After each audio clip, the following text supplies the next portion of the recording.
Okay, it appears that the YouTube is back on. Good afternoon, Mr. Beebe. You have been charged in case 24 CR 004077A with terroristic threats and acts. Is there a history, Ms. Hardy? This defendant has 6 arrest cycles in Georgia. Their last arrest was July the 26th, 2021, out of Fulton County for criminal trespass. There's 2 open cases in Fulton County. The first one is 21 CR 001230A, and that's for simple battery.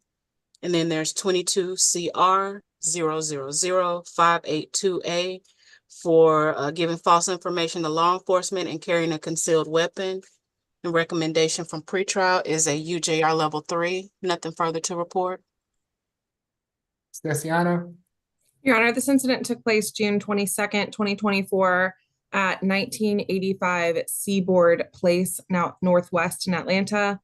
Upon arrival, the officers made contact with the victim, Shayna Beebe, who advised that her son was staying with her for a few days, but kept violating the curfew that she had set for him, so she kicked him out. He got upset that she kicked him out, and he threw trash all over her front lawn and then told her he was going to throw a brick at her front window. The officers were on scene at this point, and they told the defendant, he asked if he was being detained. The officers told him no, and so he briefly left. And while the officers were still there, he returned and then told his mother in front of the officers that he was going to find someone to kill her for calling the police on him. Our office has been in touch with Miss Beebe. She states that she is the defendant's mother. They reside along with all of his other siblings at the incident location. She stated that there is a DV history. Police have been called before. She stated that earlier in the year, the defendant was living with the grandparents, but due to his behavior, they actually ended up obtaining a TPO and an eviction against him. This is now the 3rd time that she's tried to have the defendant in her home unsuccessfully. She would like a no contact and a stay away from her residence. And she states that the defendant does not need a one-time escort as he does not have any belongings there. As pretrial stated, Your Honor, he does have 2 open cases, one of which is a family violence case. It is a different victim. The state is recommending in this case a $1,500 surety bond, no further contact with the victim, a stay away from the incident location, 2 days of anger awareness, no weapons, drugs, or alcohol while out on bond. And at this time, I'd ask the court to sound for Shayna Beebe. If Ms. Beebe is on the line and wishes to address the court, now is your opportunity to do so. Ms. Desiano, do you have those 2 other bonds, or can you pull those up for me to see what the conditions of those were? And yes, if I was one of the judges that perhaps signed either one of them. One moment, Your Honor. Okay. As you do that, yes, Mr. Cook. Yes, Your Honor. My client is 21 years old. He lived in the Metro Atlanta area for 16 years. He's not working at this time, so he would have a very, very difficult time making a surety bond. He has no problem with a stay away or no further contact. He can make other arrangements, and he denies the allegations as stated in the warrant. Hi, good afternoon, Your Honor. I am the mother, Shayna Beebe. Yes, Ms. Beebe. Can you activate your camera for me, please? Yes, one moment, please. Thank you, ma'am. Do you swear from the testimony you're about to give before this court be the truth, the whole truth, and nothing but the truth? Yes, sir. Okay, you can place your hands down. What would you like to tell the court, ma'am? I would like to clarify. He didn't state that he was going to throw a brick through my window. He actually had a brick. I had to beg him not to throw this brick through my window. I got on the phone with his mentor, who also, I'm sure, helped with talking him, into not throwing the brick into my window. I mean, on the night of the incident, he was very, very irate. It wasn't because he broke curfew. He actually did come home before the curfew at 11 p.m. Excuse me. The issue was all 3 times that he's been back into the house, I've always implemented rules, the rules that he refuses to follow. One of which is find a counselor for his mental health issues. And then the other one was to implement at least 30. This time I did increase it to 45 minutes of him listening to something motivational, something positive on YouTube, so he can change his mind frame, his his perspective on life. I know that he does have mental health issues, but at the same time, I have rules in my house that need to be followed by, because I have two other children, but also rules just have to be adhered to.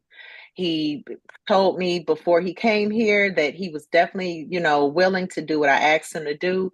But immediately when it came time to do it, as always, he finds some excuse not to do it.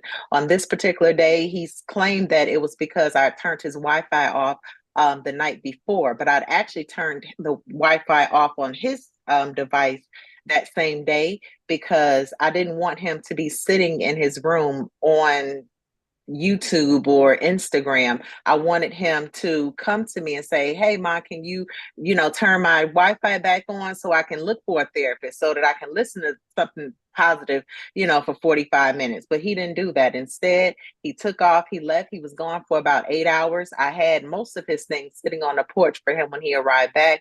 He knocked on the door a few times. He became increasingly upset and angry.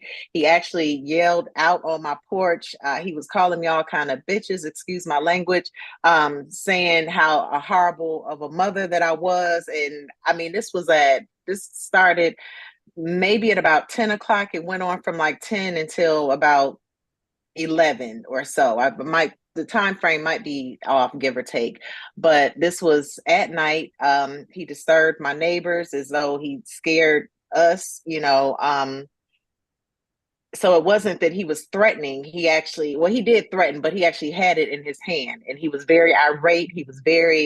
I've never seen him like this before in my life. So I would like for some type of mental health services to be mandated for him, because he does need it. He did grow up without a father. He and I relationship had been estranged, which, I've been trying to work on, but he only remembers the bad things. He doesn't remember the good things. So when he goes into this rage, it's just like, he wish he was never born, all of these things. But that's why I wanted him to get mental health from a therapist. That's why I wanted him to start changing some of the things that he's feeding into him, just to change his belief system, ideally. But without him, being open to it, it's impossible. And, like I said, this was the third time I tried it again. The second time, I had to have him escorted by a police officer, because he refused to leave. Now, the last time, he was not as upset or as threatening as he was this final time, but he did pick the same brick up out my yard, and he did place it on the bench in front of my house, which let me know that was something that was going through his head, was to put it through my window, essentially. There was no other reason for him to do that. Thank you, Ms. Beebe. We appreciate you being here this afternoon. Okay, thank you. So counseling, please. I would like, if you see so fit, counseling, some type of a program for him, as far as like job training, or because he's a very smart young man, so he does have the ability to do it. But right now, I just think that he's letting his challenges overcome his potential, because he has a lot of potential, and that was one of the things that he was screaming this past Friday, is that he has nothing to lose. And I truly do feel like he feels he has nothing to lose, but with doing things like that, the behavior that he displayed, that's just not the way to go about things. I understand. And he probably does need some type of housing or something, because he doesn't have, anywhere to live. Okay. Also understand that this is only a bond hearing this afternoon, okay? Sorry about that. Okay. I'm not really. I know. I just wanted to let Okay. you know that the process will continue on, but we'll see what we can do. Okay. Thank you, ma'am. Ms. Desiano, Thank were you you. able to get those bonds? Yes, Judge. So the bond for the simple battery case, that's 21 CR 001230A, that was Judge Lal, and it was no further contact with Jakara Meadows. Stay away from the incident location, which is a different incident location from this case, as long as the victim is not present at the location. No weapons, drugs, or firearms. Or was that a signature bond? It was a $2,500 surety bond. Okay. And then in the Okay. second case, Judge, there was no first appearance with Fulton County. It was a bind over. Okay. Um, let's see. Ms. Strong, did you get those those other case numbers? I did not, I'm sorry. Okay, if Ms. Essiana, at some point, could you put those in the chat for Ms. Strong? What I think I'm going to do with Mr. Beebe is I am going to take the state's recommendation on a $1,500 good bond. I'm going to ask that he be placed on the SAP calendar on July 9th of on July 9th. I will be the judge that's on that SAP calendar. If we can handle those cases at that time, with a $1,500 good bond, no further contact with Shayna Bebe, stay away from the incident location, no drugs, alcohol, weapons while out on bond. At this point in time, I'll wait till, if he does not get out of custody, I'll wait till I see him again to address the, I do want Mr. Cook for him to have a social worker visit to address any behavior or any housing issues, okay? Yes, okay, thank you. And if you'll have your contemporaries that are in SAP, if you'll let them know that I have asked that someone handle the cases at that time for the court. Sure. Thank you. I apologize. Is their last name BB or BD? Is it BEBE or BEDE? I was going to ask the same thing It's- because I actually have two different spellings, but I believe it's BEDE. Yes. B-E-D-E. Oh, it's Beatty, he said, Your Honor. It's B-E. Thank you. As in David. Okay, thank you. All And I right. do love my son. I want the best for him. Obviously you do. You're here this afternoon, so I certainly know that you wish the best for him. We'll see what we can do. Thank you. You're welcome, ma'am. All right. If you don't get out of custody, Mr. B, I will see you back on the 9th of July at the SAP calendar. One more. And Ms. Beatty, you can also come to that calendar. We do that calendar over Zoom as well. So if you'll stay in touch with the state, they'll give you the link to that hearing. Okay. Okay, and Judge, can you clarify what his bond is called, please? He's given a surety bond, so he would have to put up some money if he's going to get out. Gotcha. Okay, thank you. Okay, you're welcome. Who do we have next? That's on Martin. Martin, put your mask back on. All right, not. Your Honor, this is position number 16. Hello, Your Honor. Hi, good afternoon, Mr. Martin. You've been charged in case 24 CR 0040938 with theft by shoplifting, willful obstruction of a law enforcement officer, and criminal trespass. Is there a history? This defendant has 25 arrest cycles in Georgia. Their last arrest was May the 30th, 2024 out of DeKalb for theft by taking. There's a misdemeanor conviction in 2024 for simple assault, 2023 theft by shoplifting, 2021 theft by taking. The recommendation from pretrial is a UJR level 3. Nothing further to report. Good afternoon, Ms. Williams. Good afternoon, Your Honor. This incident date is June 14th of 2024, where Georgia Tech PD was dispatched to the Barnes & Noble's bookstore located at 48 5th Street Northwest in Atlanta. In reference to the suspected shoplifting, the defendant was approached by Officer Gore, where he was observed wearing a Georgia Tech jersey, navy blue in color, and a Georgia Tech ball cap, both with the price tag still on it. Upon seeing the officer, the defendant then fled the store on foot while wearing the jersey and the cap, but he dropped the ball cap on the way out. He was located shortly thereafter, searched incident to arrest, and they also found an additional 2 bottles of hand sanitizer on his person. The total value of all items was $97.96. The state recommends for the theft by shoplifting a $3,500 surety bond. As for the obstruction, a $3,500 surety bond, and criminal trespass, a $2,000 surety bond, to stay away from Barnes and Nobles at 48 Fifth Street, Northwest Atlanta, and to have no drugs, alcohol, or weapons. Okay. Yes, Mr. Ty. Yes, Your Honor, my client is 35 years old. He has lived in Georgia for over 30 years. He is working right now and has a stable address. I understand there's a lot of history. His bond right now is set at $3,000, $1,000 on each count. I would ask for a lower surety bond. I believe he's being referred to court on June 27th.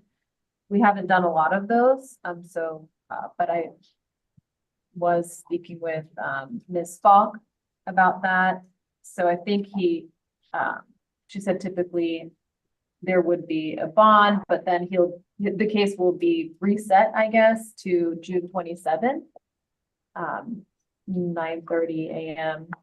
But I would like to ask for the lowest possible surety bond, maybe a $1,500 total bond. You want to comment, Ms. Falk? No, Your Honor, other than I did speak with Ms. Corley and she would like him to go into MMHC. We have already sent that information to her that he is eligible. And the caveat here is that they will meet with him on Thursday, but they cannot release him unless they found him supportive housing. Okay. So, Your Honor, I have a list from graded appointed care homes. I would like a representative for graded to come out as well as Pat. Okay, well, you can speak with Ms. Atai about that. Ms. Atai, I will lower it to $1,500, $500 on each charge, makes for a $1,500 good bond. Stay away from the Barnes and Noble, and no drugs, alcohol, or weapons while out on bond. All right, thank you. Okay, good luck to you, Mr. Martin.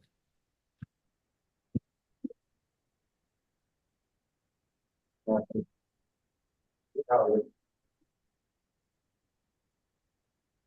do we have next? Next, y'all, is gonna be position number 3, Mr. Melvin Billings.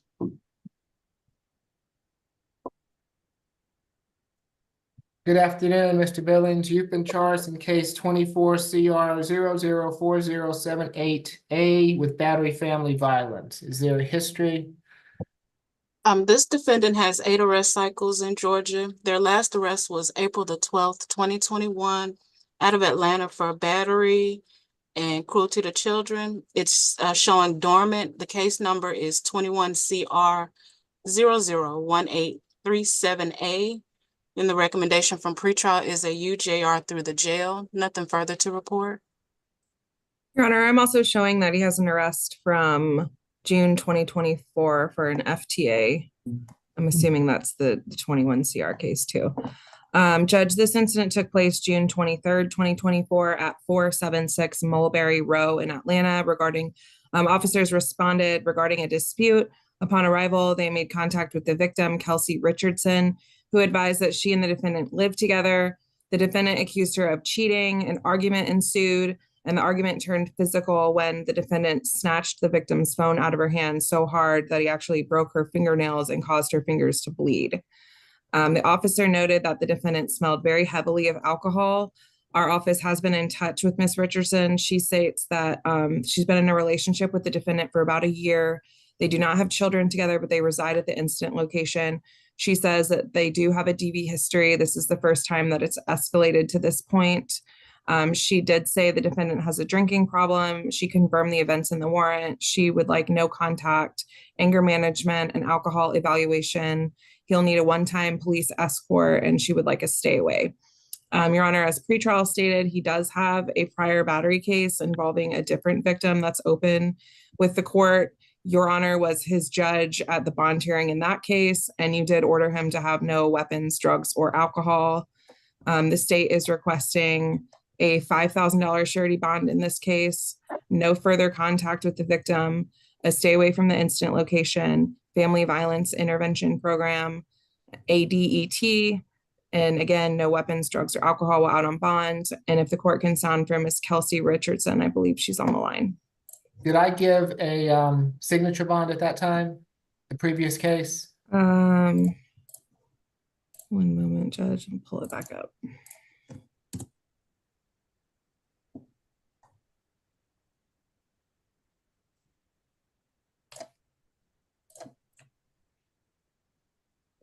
You gave him a $2,000 surety bond. Okay, thank you.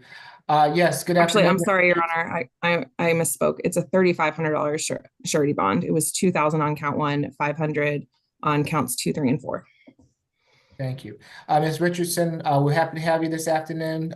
If you raise your right hand, do you swear affirm the testimony you're about to give before the court be the truth, the whole truth, and nothing but the truth? Yes, sir. Okay, you can place your hand down. What would you like to tell the court, Ms. Richardson? Good afternoon, Your Honor. I would first like to say we've never had no domestic violence. And yesterday wasn't even domestic violence. We were in a heated argument. He did take the phone out my hand. I am okay. I am against the no contact order because we do have a house together. We do live together. No, I am not scared for my life. I am okay. And even when the officer talked to me, he was being arrested for something else. He wasn't being arrested for a battery. I did not learn about the battery till today because I did not press charges. And then the number that did call me this morning, I texted the lady back and said, I do not want to press charges. She said, just come to court and I'll have my chance to speak my story. Mr. Billings, since we've been together, has turned, I can't speak on the other charges, but he has not displayed that with me. We did have a heated argument that I think it did go overboard, but it's not, I'm not going to call that domestic violence because he has never put his hands on me. He did not touch me. Okay, And I can't sit here and like pretend like he just hurt me when he didn't. I was told he's being locked up for a FTA. all right. Thank you, Ms. Richardson. So you want him back in the household? Yes, that we had a argument. We're Leos. Our birthdays are 5 days apart. It wasn't even like that. And so when I seen I had to come to court, like I didn't know what to do, like, because I've never been in this situation. He's never displayed that before. So when she just said current domestic violence, we've never had that. Do we disagree to agree? Yes, we do. Okay, thank you, Ms. Richardson. I appreciate you Your being. Honor, can I ask the victim one question? Of Yes. course. Go ahead, Ms. Desiano. Ms. Richardson, did you call the police in this matter? No, I actually how the police got called. My friend called the phone when Melvin had my phone, and she was like, why does Melvin have her phone? Her name is Sean Cooper, and we can, we can get something, y'all can call her. She thought something was wrong with me, so she sent the police to my house because I didn't have a phone to call them. Okay, Yeah. and do you recall telling the victim advocate that you guys have a history that's never escalated to this point, but that you do have a history arguing pretty bad? The only thing we have a history of is our bad attitudes, we get mad at each other. Now, if that's what y'all call domestic violence, I'm sorry, maybe I misunderstood, but he has never did anything to hurt me. Never. Nothing further, Your Honor. That's why I text back and said, I'm not trying to press charges. I didn't know this was about me. I thought it was an FTA. Okay, Because thank the you. officer last night, then he said, oh, we're not locking him up for y'all. He was like, if y'all get back together and y'all argue, just next time, both of us will get locked up. That's what the officer told me last night. All right, thank you for being here, Ms. Richardson. Mr. Cook? Yes, Your Honor, my client is 34 years old. He's lived in the Metro Atlanta area his entire life. He is employed by FedEx Ground. He denies the allegations as stated in the warrant, and I would ask the court to listen closely, obviously, to Ms. Billings' position, and I'm sorry, I believe it's Ms. Kelsey's position, and allow him to go home under a signature bond, no further violent contact, and whatever other conditions the court might deem appropriate. Okay, so is he or is he not being held on a failure to appear? I believe he is, Your Honor, from the 21 CR case, but let me look at the, And if he is that in state court and is it on our calendar?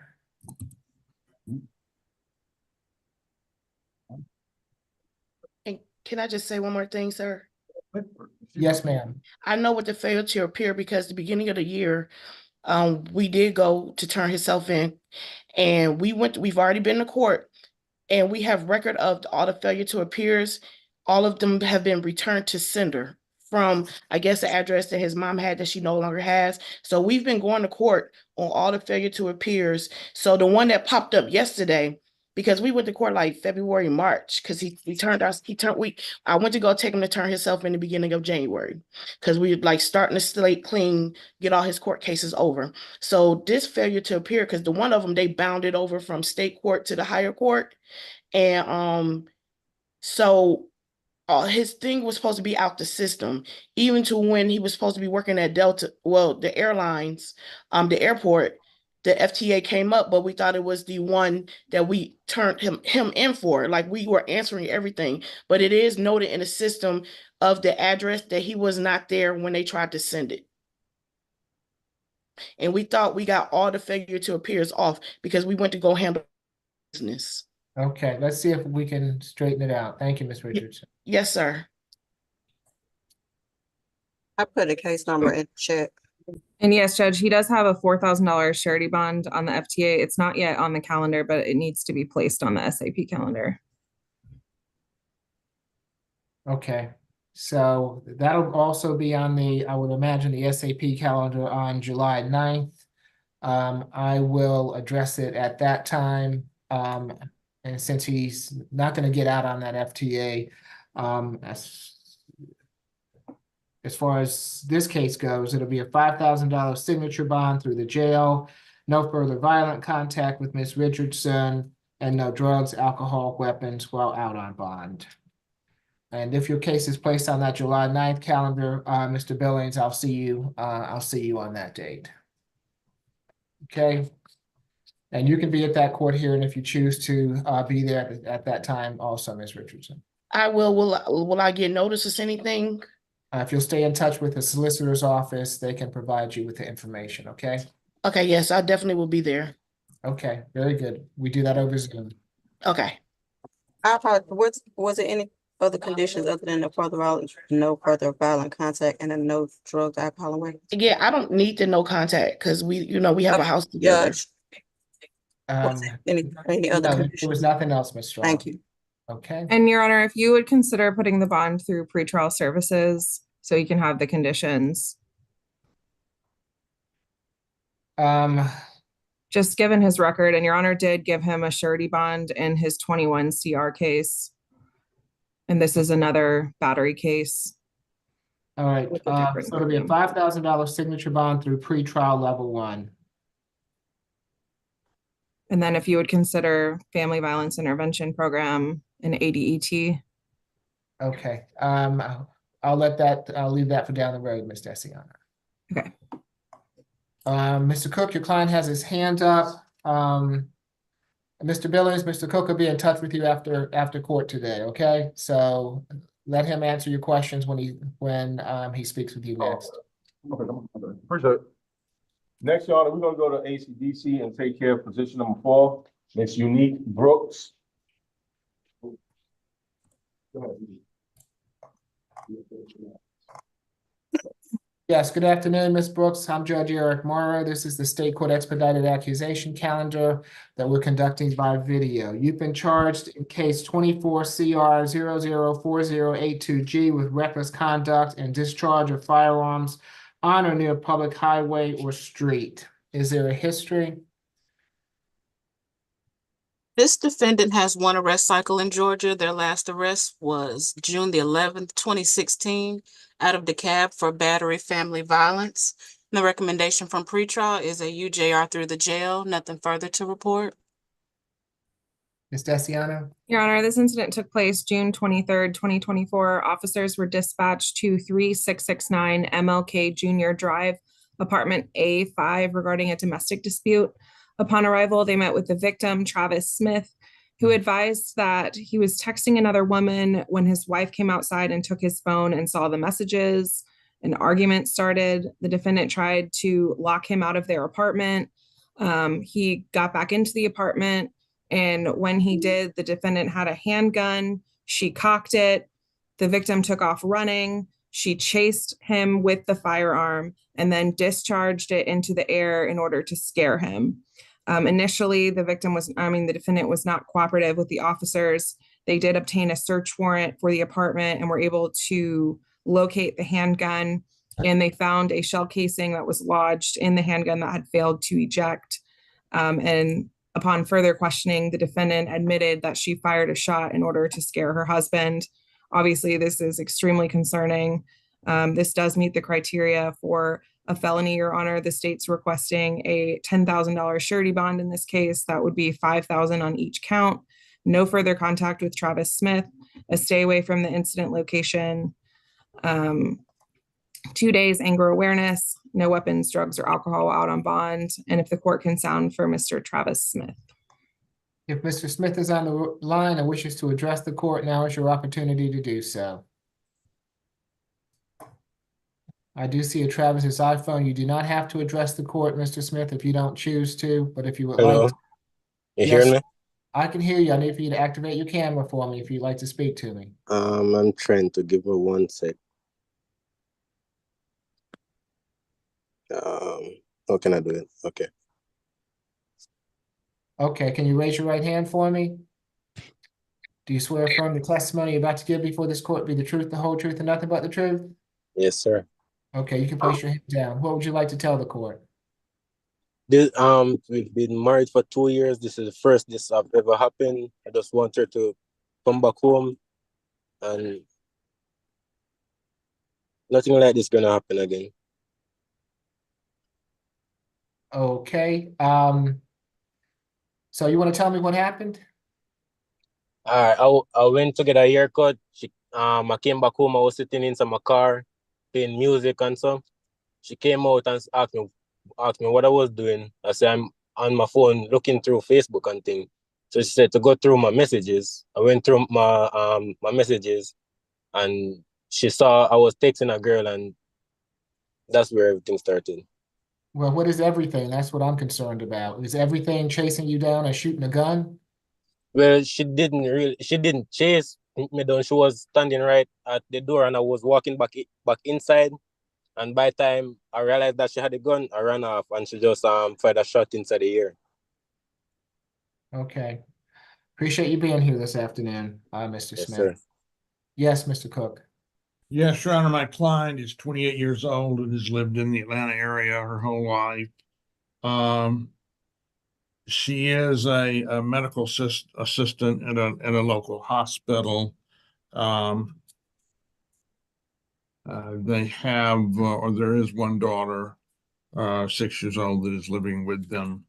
I have talked previously to Mr. Smith, and he does wish for her to come back home, and with no restriction on, well, no violent contact, I suspect would be appropriate, but no stay away, and would want to avoid a no further contact provision. So with that in mind, we would ask the court to set a reasonable bond with those conditions in mind. Thank you. Okay, this just happened yesterday. I'm not going to let them back together this close to this type of incident happening. For each count, it's going to be a $2,000 good bond, makes for a total of a $4,000 good bond. No further contact with Mr. Smith. Stay away from the MLK Junior Drive. She can go back to that address on one occasion with law enforcement to retrieve any belongings that she might have there. Third-party transfer of any minor children for visitation. No drugs, alcohol, weapons while out on bond. All right, good luck to you both. So, quick question. Will she be able to come out today? She's not going to be able to come to that location whatsoever. And if she does come back to that location without law enforcement and the court finds out about it, she's going to be rearrested. So she But- has a surety bond, a $4,000 surety bond. You all have a child together, okay? Well, I don't know if it's together or not, but apparently you have a minor child that's in the household. And the court won't stand for this type of behavior, alleged behavior. It's what you're telling me happened, Mr. Smith. So that's the bond and those are the conditions. But we'll live together, sir. Say it again? We'll live together. Well, not until you get this resolved. I'm trying to drop like everything. Me and her, we okay. It's just me and her, we okay and everything. Well, this happened yesterday and apparently you're not okay. Okay? Okay. All right. So you have a good afternoon, sir. I've made my So, decision. quick question, can I come up there for her? No, you can have no contact with her. If you all Oh. have contact and this court finds out that you have contact, her bond is going to be revoked. You understand that? Okay. So there is to be absolutely no contact. If you move out of the house, then she can live there. But if you're living in the house, she can't live there. So you ought to have no further contact until this matter is resolved. Okay, All so right. somebody can come for her though. If they pay the bond, if the bond is paid. Okay. All right, Officer Milton, you have something for me? Yes, he wanted, I guess he was trying to say that, can he pay the bond so she can get out? But he but he knows not to have contact with her, but he wants to know if he can pay the bond. Well, I don't have any, whoever pays the bond if it gets paid, so they just cannot have any contact. And that's 4,000, right? Yes, 4,000. Okay. All right, who do we have next? This is gonna be position number 5, Mr. Brown, Nafis Brown, position 5. Good afternoon, Mr. Brown. You've been charged in case 24 CR 004080Y with theft by taking. Is there a history, Ms. Hardy? This defendant has 6 arrest cycles in Georgia, felony conviction in 2022 for terroristic threats and acts and possession of a firearm during the commission of a felony. It appears that they're on first offender probation for that. Let's see, and their last arrest was April the 1st, 2023 out of Fulton County for an FTA. The recommendation from pretrial is a UJR level 2. Nothing further to report. Yes, Ms. Desiano. Your Honor, this incident took place June 22nd, 2024. An officer was working an extra job at the Blue Seafood House located at 935 Marietta Street in Atlanta when the owner of the restaurant approached the officer in reference to a theft. The owner of the restaurant, Miss Kachia Matadin, advised that she had security footage showing the defendant, who was an employee at the time of the incident, steal approximately $200 worth of frozen uncooked seafood from the freezer. The state is recommending a $1,000 surety bond, no further contact with the owner, Kachia Matadin, stay away from the Blue Seafood House, no weapons, drugs, or alcohol while out on bond, and if the court can sound for Miss Matadin. If Ms. Matadin is on the line and wishes to address the court, now is your opportunity to do so. Mr. Cook? Yes, Your Honor, my client is 29 years old, has lived in the city for 24 years. He is currently employed in warehouse work and has been for about 6 months. He is a high school graduate and is currently enrolled at Georgia State. He served in the military for 5 years. And there are 3 children now that live, well, he has 3 children that live with him, and he is the sole provider. He denies the allegations as stated in the warrant. We would be seeking a signature bond through pretrial, and he has no problem with the stay away or no further contact with the principals or the location itself. Okay, it's going to be a $5,000 signature bond through the jail. No further contact with the alleged victim. Stay away from the Blue Seafood location. No drugs, alcohol, weapons while out on bond. Good luck to you, Mr. Brown. Thank you, sir. You're welcome.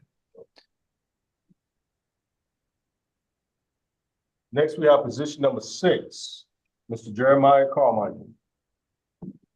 Good afternoon, Mr. Carmichael. You've been charged in case 24 CR 004083C with driving under the influence of alcohol, less safe, driving on the wrong side of the road, reckless driving, and willful obstruction of a law enforcement officer.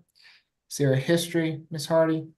This defendant has 13 arrest cycles in Georgia, felony conviction in 2015 for possession, manufacture, distribution of controlled substance within 1,000 feet of a school, and burglary. They received first offender on that. No seal date was listed.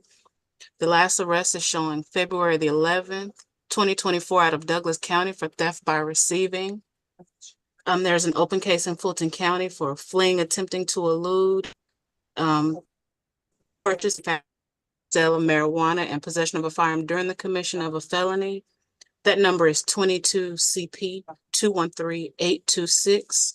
And the recommendation from pretrial is a UJR level 3. Nothing further to report.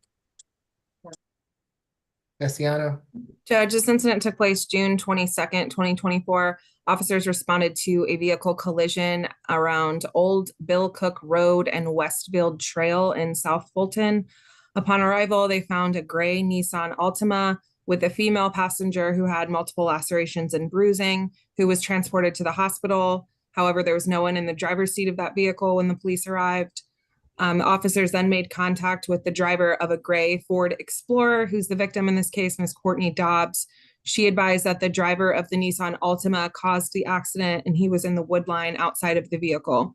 The officers also spoke to an unrelated witness who stated that the vehicles were traveling on a 2-lane road when the Nissan Altima went into the other lane of traffic in order to pass a vehicle in front of him and hit the Ford Explorer head on while he was in the wrong lane. The officers did make contact with the defendant, who was the driver of the Nissan Altima. He had an odor of alcohol on his breath. He was slurring his speech and had bloodshot red eyes. The defendant initially agreed to perform field sobriety tests. However, he kept walking away and wouldn't cooperate. The officer tried to arrest the defendant. He refused to get into the patrol car. He resisted arrest and then fled the scene, and they later found him hiding in a bush. The state is recommending in this case a $4,000 surety bond. That'll be $1,000 on each count. No further contact with Courtney Dobbs, no driving, no weapons, drugs, or alcohol while out on bond. And at this time, if the court can sound for Ms. Dobbs. Ms. Dobbs is on the line and wishes to address the court. Now is your opportunity to do so. Yes, Mr. Cook. Yes, Your Honor, my client informed me early in the interview process that he wished to proceed pro se.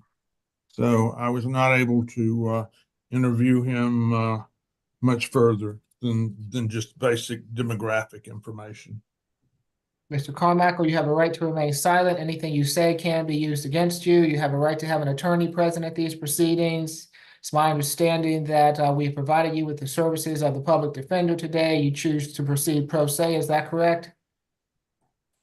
On and for the record, I am Jeremiah Obadiah of the family of Carmichael, executive of the Jeremiah Obadiah Carmichael estate. Okay, I need for you to answer my question. Do you wish to proceed pro se today without the advice of an attorney? I don't wish to have a public defender. I don't wish to have a public defender. I don't wish to have a public defender. Okay. As such, Mr. Carmichael, for the DUI, it'll be a $2,000 good bond. The driving on the wrong side of the road, a $500 good bond. The reckless driving, a $1,000 good bond. The willful obstruction, a $500 good bond. Makes for a total of a $4,000 good bond. No drugs, alcohol, weapons while out on bond. Good luck to you, Mr. Carmichael. Who do we have next? And Your Honor, can we also add a provision, no further contact with Courtney Dobbs? I don't know who that is. I've never seen her. I don't expect they'll have contact, Your Honor, but just to be safe. I don't even know who that is. And no driving. I was never in the car with anyone. I'm not gonna, at this point, restrict his driving. No further contact with the alleged victim. Okay, who do we have next?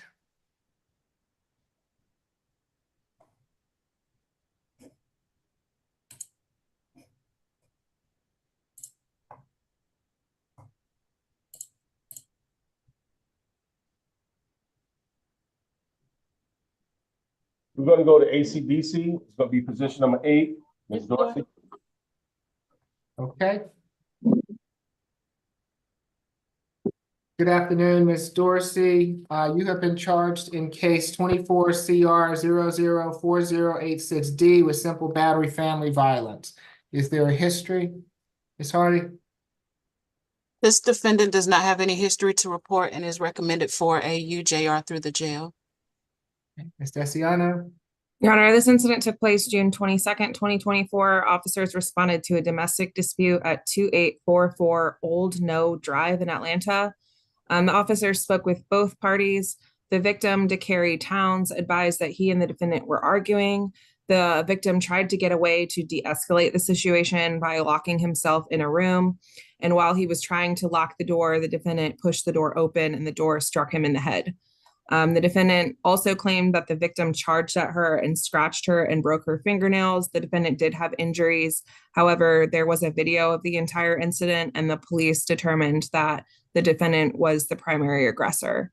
Our office has been in touch with Mr. Towns. He states that he and the defendant have been together for approximately 3 years. They do not have children together. They are no longer together, but they are both residing at the incident location. He said there's an active eviction notice against the defendant, and she has until the 27th of this month to vacate. He's also filed for a TPO. He stated they do have domestic violence history, and he fears for her actions because she is vengeful. He wants a no contact and a stay away and says that she'll need a one-time police escort. The state is recommending in this case a SOB through pretrial, no further contact with Mr. Towns, 2-day anger awareness, no weapons, drugs, or alcohol out on bond. And if we could sound for Mr. Towns, I believe he's on the line. Mr. Towns, I see you there. If you would like to address the court, now is your opportunity to do so. I'll need for you to activate your camera for me. And good afternoon. Raise your right hand for me. Do you swear affirm the testimony you're about to give before this court be the truth, the whole truth, and nothing but the truth? Yes. Okay, you can place your hand down. What would you like to tell the court? I just wanted to address whether or not on the eviction notice, she does have furniture here. I do not care to take over the furniture, so I want to understand how would that process work with her move out. Well, I will allow her to have a one-time police court escort to remove any belongings that she might have in at the incident location. So however she works that out is how she works it out. I'll have her have no further contact with you, or she'd be in violation of the bond order. But as far as retrieving her belongings from the home, it will come with a police escort. Okay? Okay. Anything further? No. Okay, thank you for being here this afternoon. Mr. Cook? Yes, Your Honor, my client is 30 years old. She's been here about a year. She's a student about to graduate from Chattahoochee Tech, and then intends to go to nursing school. She is working at CarMax and another job, as a matter of fact. We have no objection to a stay away and no further contact. We certainly need the one-time law enforcement visit. Given her relatively sparse record, we would be asking for a signature bond through the jail. Okay, it'll be a $3,000 signature bond through pretrial level 1. No further contact with Mr. Towns. Stay away from the incident location. She can go back to that location on one occasion with law enforcement to retrieve any belongings that she might have there. No drugs, alcohol, weapons while out on bond. Your client has her hand up, Mr. Cook. Ms. Dorsey, if it's issues regarding the details of the procedure regarding the bond, you can speak to me after court. But I would not say anything regarding your case. You've got the signature bond and all the other things are in place. Okay, who do we have next? This is gonna be position number 11, Mr. Garvin, Tremaine Garvin. Good afternoon, Mr. Garvin. You've been charged in case 24 CR 004089E with certain acts on a bus, rail station that are prohibited and possession of marijuana less than an ounce. Is there a history, Ms. Hardy? No, Your Honor, this defendant does not have any history and is recommended for a UJR through the jail. Okay. See who's presenting for the state. That would be Miss Williams. Eric Williams for the state. Okay, yes, good. I apologize, Your Honor. No, you're fine, Ms. Williams. Go ahead. With an incident date of June 22nd of 2024, while patrolling the North Springs MARTA station, MARTA police officer Tucker observed the defendant smoking a brown cigar that smelled of marijuana. When asking him what he was smoking, the defendant did advise that it was marijuana. And upon conducting a Terry frisk prior to arresting the defendant, the officer recovered a .45 caliber Ruger auto firearm. The state recommends a $3,000 surety bond on the first charge and count 2, a $1,000 surety bond, a stay away from North Springs MARTA station, no alcohol, drugs, or weapons. Yes, Mr. Ty. Yes, Your Honor, my client is 28 years old. As you heard, this is his very first arrest. He's lived in Georgia for 19 years. He is currently working as a nurse at a senior living facility and has been doing that for over 2 years. Of course, he graduated from high school. He is currently attending Colorado Tech to further his education. So he's a student. He's been holding a steady job as a nurse for the last 2 years. He's lived in Georgia all his life. This is his very first arrest. I would object to any kind of surety bond, and I would ask for a signature bond through the jail in this case. It is his very first arrest, and nothing further. For each charge, it'll be a $500 signature bond through the jail, makes for a total of $1,000 signature bond through the jail. Stay away from the North Springs MARTA station. No drugs, alcohol, weapons while out on bond. Good luck, Mr. Garvin. You go to the third row. Next, Honor, we're gonna go to position number 12, Mr. Tony Hines. Okay. Good afternoon, Mr. Hines. You have been charged in case 24 CR 004090C with battery and simple battery. Is there a history, Ms. Hardy?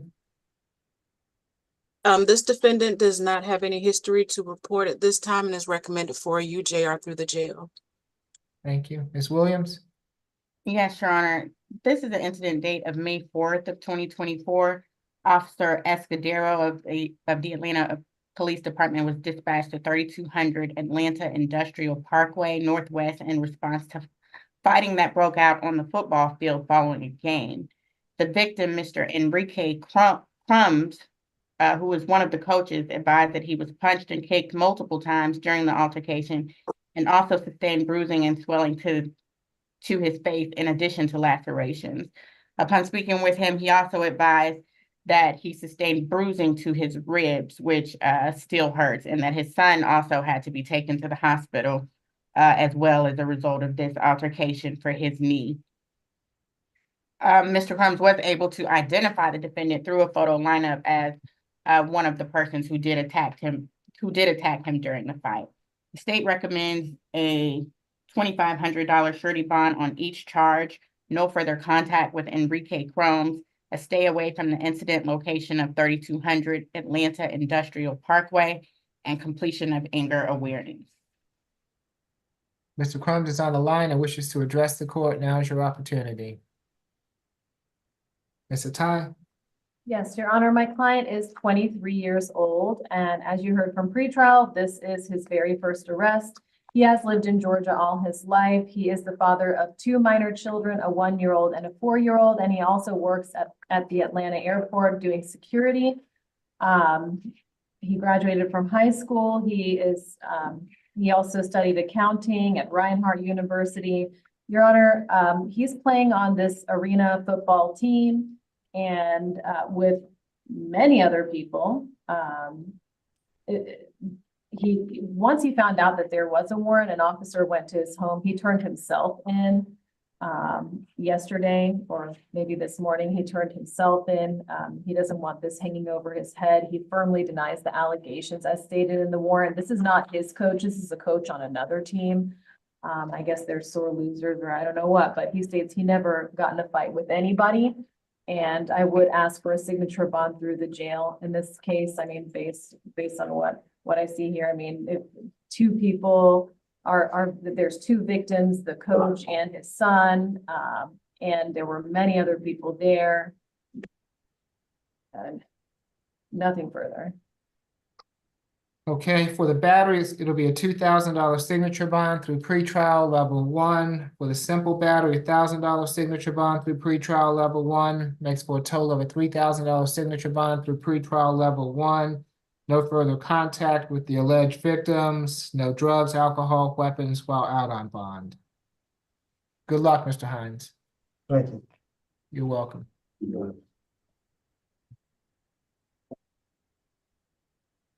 Next, Your Honor, we're gonna go to position number 13, Mr. Hinojosa. Okay.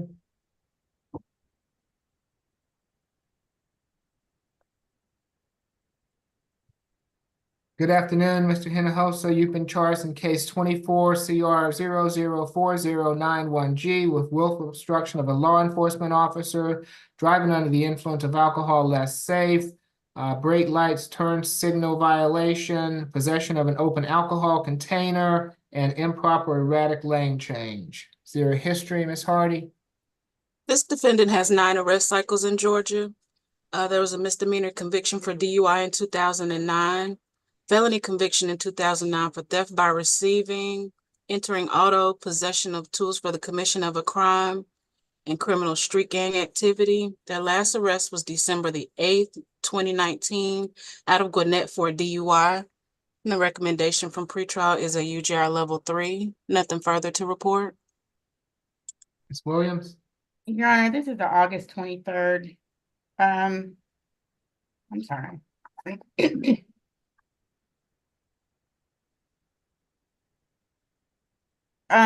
On this case, Your Honor, officers responded to Georgia 120 at North Point Parkway as a backup officer on a traffic stop.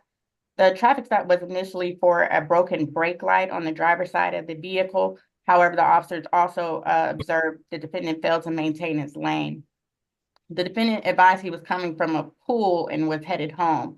But while talking to the defendant, he did smell of a strong odor of alcohol.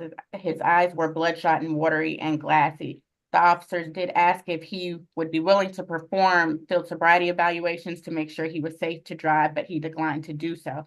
After being advised to step out of the vehicle, he did refuse, and he began obstructing the officers by tensing his arms and continuing to pull away as they tried to arrest him, Your Honor.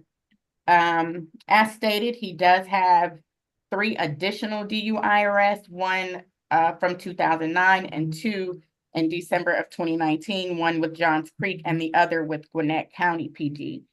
The state's recommendation is a $3,000 surety bond on the DUI, a $2,000 surety on the obstruction, $250 on the open container, $250 on the improper erratic lane change, and $250 on the brake violation with no alcohol, drugs, or weapons. Ms. Kim? Yes, Your Honor. My client, Mr. Hinojosa, is 35 years old, Your Honor. He was in Georgia for 28 years. He has his family members here, brother, including his 4 minor children. He's gainfully employed. He denies the allegation for being willful obstruction. And Your Honor, we would like to request for signature on bond for brake light or any kind of driving improper lane, a traffic minor citations, Your Honor. We do understand that DUI can be a surety bond. We would like to request for the lowest possible bond for $1,000. He has been doing remodeling for the last 15 years. He does have up to 9th grade education. He has to return back to take care of his family members, and that's about it, Your Honor. Thank you. Okay, for the obstruction, it'll be $1,000 good bond. The DUI, a $2,000 good bond. The brake lights, $500 good bond. Possession, open alcohol container, $500 good bond. Improper erratic lane change, $500 good bond. Makes for a total of a $4,500 good bond. No drugs, alcohol, weapons while out on bond. Good luck to you, sir. Yes, sir. Thank you. Welcome. Next, Your Honor, we go to position 14, Mr. Jason Hood.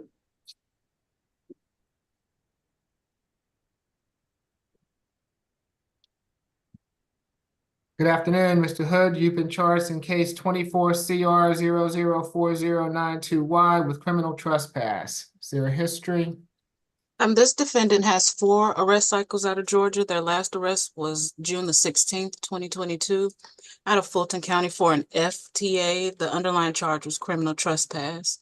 And the recommendation from pretrial is a UJR level 1. Nothing further to report.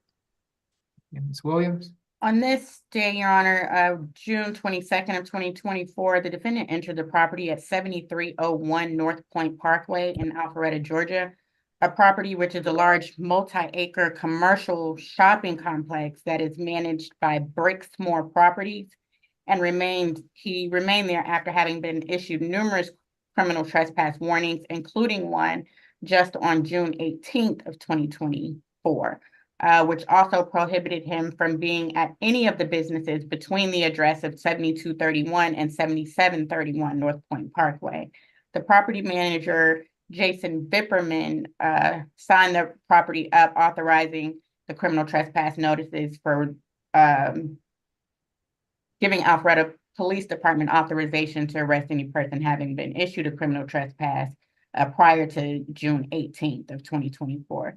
The state's recommendation is a $3,000 surety bond, a stay away from the incident location of 7301 North Point Parkway, and all locations between 7231 and 7731 North Point Parkway, and to have no drugs, alcohol, or weapons. Ms. Kim? Yes, Your Honor, my client, Mr. Hood, he is 30 years old. And I was kind of surprised that he did not get into PAD PAD. He was recommended for PAD. All his charges in the past were criminal trespass because of his residential challenges. He has been homeless. He has been unemployed, but he graduated from high school. And when I was interviewing him, he wanted to go to PAD, and I do not know what happened, and he's not admitted to PAD. So here he is. We would like to request for a signature on bond through jail, and hopefully he can get social worker visit to take care of housing issues.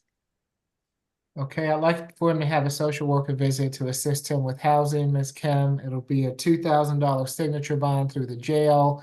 Stay away from the incident location, and no drugs, alcohol, weapons while out on bond. Mr. Hood, I'm going to let you out, but you can't go back to that to that location. Otherwise, they're going to arrest you again, Mr. Hood.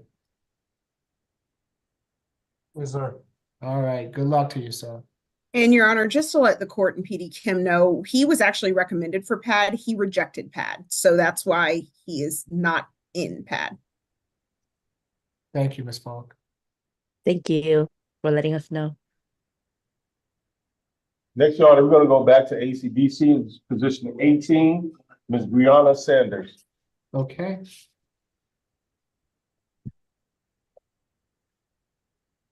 Good afternoon, Ms. Sanders. You've been charged in case 24CR004079Y with driving under the influence of alcohol per se.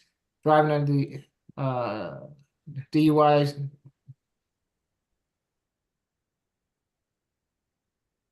I've got a speeding charge, another driving under the influence of alcohol, and a failure to maintain lane or improper lane change. Are there 4 charges, Ms. Falk? Yes, Your Honor, there is DUI per se, DUI less safe, speeding, and failure Okay. to maintain lane. All right, I don't have the less safe. Okay, thank you. Yes, Ms. Hardy. And this defendant has 2 arrest cycles in Georgia. Their last arrest was April the 24th, 2019, out of Dougherty County for theft by conversion and computer theft. The recommendation from pretrial is a UJR level 1. Nothing further to report. Ms. Falk? Your Honor, if I can just double check something, because we're showing she does have a previous DUI. So let me just double check. Yes, I am showing she has a previous DUI out of Terrell County Probate Court. She was adjudicated February 8th, 2018, found guilty of DUI. Okay.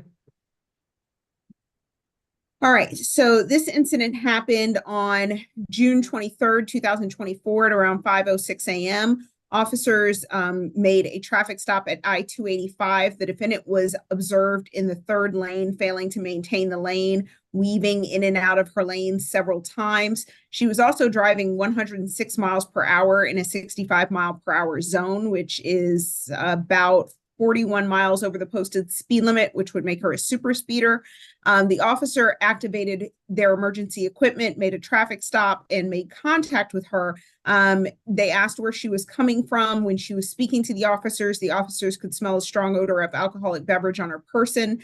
Field sobriety was conducted. She was determined to be impaired. She did consent to implied testing for her breath, and the Intox 9000 registered her at a 0.221, which is approximately a little under 3 times the legal limit. We are asking in this case, due to the fact that she has a 2018 DUI conviction, we are asking, this would make her second in within 10 years. We are asking for a $6,000 split bond. That's going to be the $4,000 surety on the DUI per se, $1,000 signature on the DUI less safe, $1,000 surety on the remaining charges of failure to maintain lane and speeding. So that would be a total of, $7,000 split bond, $2,000 signature, and $1,000 signature, and $5,000 surety. We're also asking for no driving and no alcohol, drugs, or weapons. That's all for the state. Okay. Ms. Atai? Yes, Your Honor, my client is 27 years old. She has lived in Georgia all her life. She graduated from Banneker High School and attended Albany State to earn her undergraduate degree. She is currently working in Midtown as a server, and I only saw the 2019 history, which was not DUI. I did not know about the other DUI. I don't know where it's out of. But that would have been in 2018, so at least 6 years ago. She is recommended for UJR level 1. I would ask for the lowest possible bond on one of the DUI charges and a signature bond on the remaining charges. And it can be through pretrial services at level 1 as she is recommended. So, and nothing further. Okay. And yes, Ms. Falk. Just to clarify, it is out of Terrell County Probate Court. She did receive 12 months probation and a $128 fine. It looks like it may have been downgraded to a non-fingerprintable offense. I haven't seen it, Your Honor, so I don't know. I don't know where Terrell County is. Okay, on the DUI per se. I would just say with a $128 fine. And 12 months probation. Okay, anything further? Nothing further. Okay. On the DUI per se, $1,000 good bond, speeding, $1,000 good bond, DUI less safe, $1,000 good bond, failure to maintain lane, $500 good bond, makes for a total of a $3,500 good bond. No drugs, alcohol, weapons while out on bond. Good luck to you, Ms. Sanders. Judge, if you don't mind me asking, Ms. Hawk, did y'all file this down as a let's say? The other DUI? Because it doesn't Yes, look like it's it's on the calendar. I just want to yeah. make sure that when I write it on there and it goes to records that it's correct, because I don't have it. In the system, it doesn't say per se, and on the calendar, it's not on there at all. Ms. Strong, if you look at the calendar after speeding, there is a semicolon, and then it has DUI driving under the influence of alcohol. That's the less safe charge. Okay, got you. Oh, I see it now. Thank you. Thank you. Sorry, Judge. No, no problem. I want to get it right. Okay, who do we have next?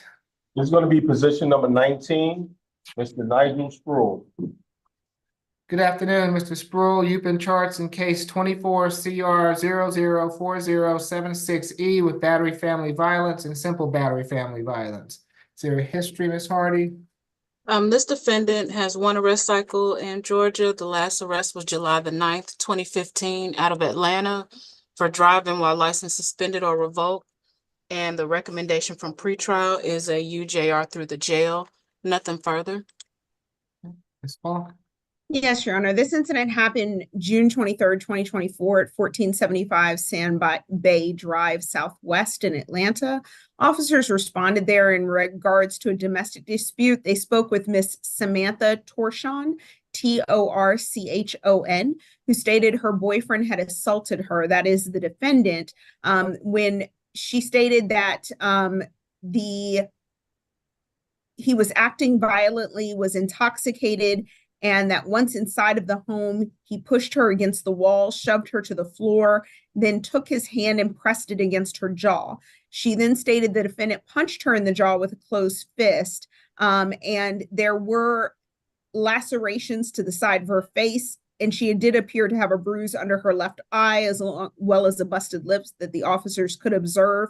Ms. Torchon to the police continuously conveyed how incidents such as these have happened, but she had not involved police previous to now, but she felt the need to involve police due to the nature of her injuries.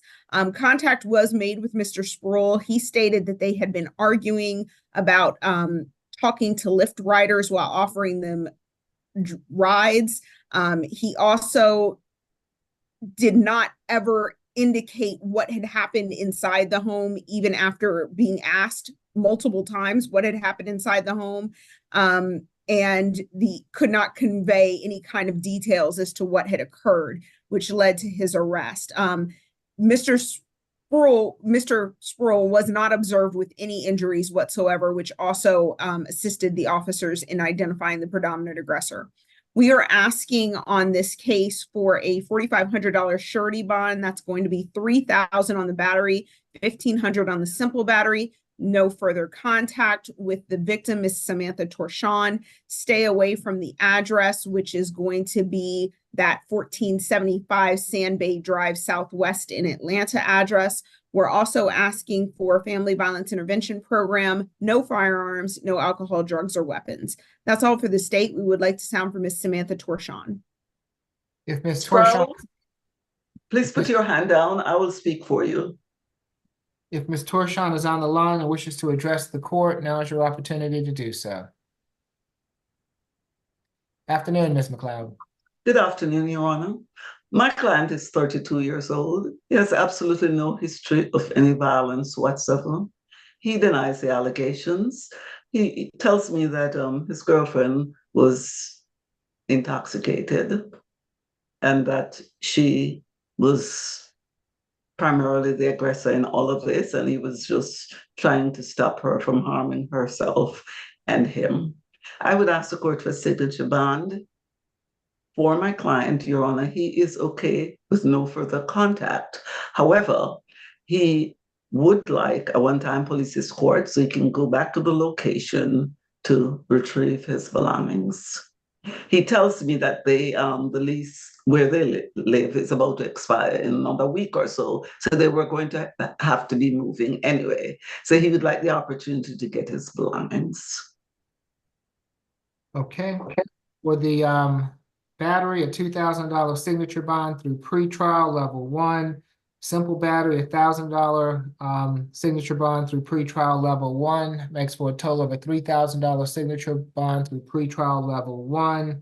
No further contact with Ms. Torshawn. Stay away from the Sand Bay Drive address. You can go back to that address on one occasion with law enforcement to retrieve any belongings. No drugs, alcohol, weapons while out on bond. Good luck to Thank you, you, Mr. Honor. You're welcome. That concludes my business before the court today. May I be excused? Yes, I'll see you tomorrow, Ms. McLeod. Thank you, Honor. Next, Your Honor, is going to be petition number 20, Mr. Jeremiah Thompson. Good afternoon, Mr. Thompson. You have been charged in case 24 CR 004075A with battery family violence. Is there a history, Ms. Hardy? This defendant has one arrest cycle in Georgia. Their last arrest was September 25th, 2023 out of Cook County for driving without a license. And the recommendation from pretrial is a UJR level 2. Nothing further to report. Ms. Falk? Yes, Your Honor. This incident happened on June 21st of 2024. The defendant entered the home that belonged to both himself and the victim in this case, Miss Asia Carmichael. She stated that they had gotten into an altercation when she noticed a text message on his cell phone that was from a female. She then asked if he was cheating on her. He told her, "Shut up, bitch," and then slapped the phone to the ground off of her hand. She then stated she was slapped in the face by Mr. Thompson, as well as she stated that he had pushed her to the bed. And then when she got back up, he began punching her in the face with a closed fist. She then stated she was pushed to the ground by Thompson while reaching for the door to run outside. She was able to run outside and run away from the house with her chasing him in the street. Officers did observe bruise marks to Miss Carmichael's face and the left side of her neck. There was a witness, Nasia Massey, who stated she observed the defendant punching Miss Carmichael inside the house. She stated she then drove her vehicle to go pick up Miss Carmichael. And while the officers were standing outside with Miss Carmichael, Mr. Thompson was observed entering the residence. He claimed that nothing happened. He was just jogging outside. I will also state that the officers did observe signs of physical altercation inside the bedroom. We did have an opportunity to speak with Miss Carmichael. She said that the two of them have been together for 4 years, that they have no children, and they both reside at that 2764 Plantation Drive address. She stated they do not have a domestic violence history, and she denied the events in the warrant. She claimed they got into it and pushed each other, but the defendant never hit her, which is, as I stated, contradicted by Miss Nasia Massey, who stated she observed the defendant punching her inside of the house. I will also state that although she does not want contact and wants him to return, we do have some serious concerns regarding the nature of the violence, as well as the discrepancies in her statement versus her injuries and what was witnessed by Miss Nasia Massey. For that reason, we are asking for a $3,000 surety bond, no further contact with Asia Carmichael, a stay away order from the 2764 Plantation Drive address, Family Violence Intervention Program, no firearms, and no alcohol, drugs, or weapons. That's all for the state. If Ms. Carmichael is on the line and wishes to address the court, now is your opportunity to do so. And Ms. Carmichael is here, Your Honor, and if she wishes to speak, we would ask her to turn on her video. Hi. Yes, good afternoon, Ms. Carmichael. Can you raise your right hand? Good afternoon, ma'am. Can you raise your right hand for me? Do you swear or affirm the testimony you're about to give before this court be the truth, the whole truth, and nothing but the truth? Yes. Okay, you can place your hand down. You're not driving, are you? No. Okay, what would you like to tell the court, ma'am? When I spoke with the lady earlier, I stated multiple things that I also stated to the police at the scene. I never told the police that I was hit or that I was chased or anything. A lot of the things that they were told was from the other the witness, Naja. The only bruise I have on me is a scratch that did not come from Jeremiah. And I stated that to the police at the scene. Since then, I have been asked multiple times if I feel unsafe or in danger or in fear of my life, and I am not. I have been asked multiple times if I want Jeremiah to stay away from me, and I don't. I don't feel like he's a threat to me. There is no past history of nothing like this between us. Okay, so you tell me what happened. Um, First, it wasn't like I seen his phone or somebody takes his phone. It was nothing like that. I asked him a question based off of other things that were being discussed beforehand.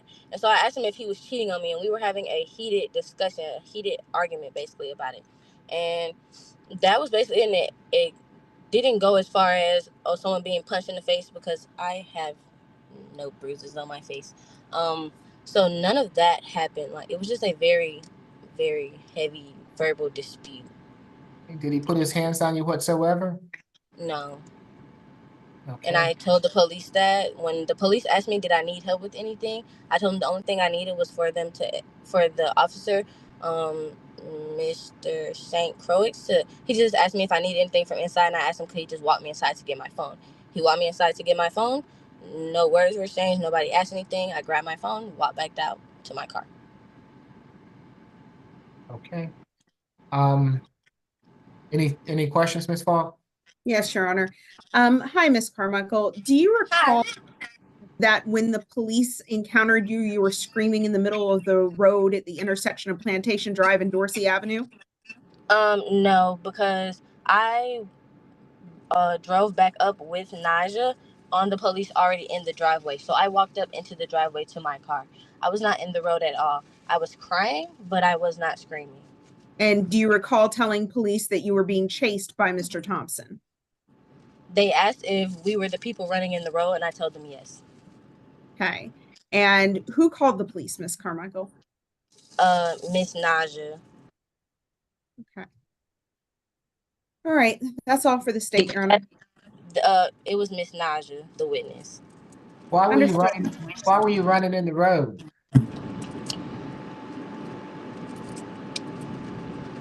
I don't know. We were just arguing, and I didn't want to talk to him no more, so I was just walking away, and he was following behind me, basically.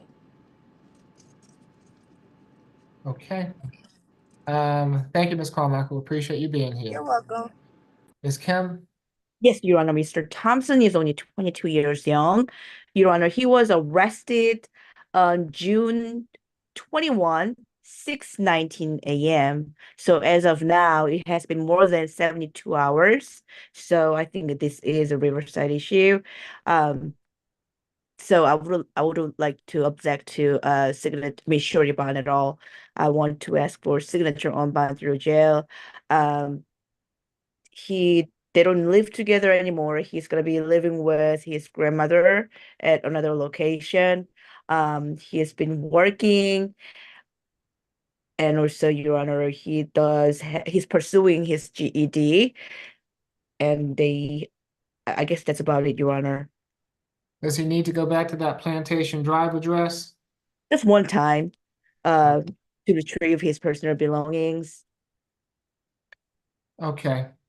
It'll be a $3,000 signature bond through pretrial level 1 day anger awareness, no further contact with Ms. Carmichael, stay away from the Plantation Drive address. He can go back to that address on one occasion with law enforcement to retrieve any belongings, no drugs, alcohol, weapons while out on bond. Good luck to you, Mr. Thompson. Your client has his hand up, Ms. Kim. Mr. Thompson, you have every right to remain silent.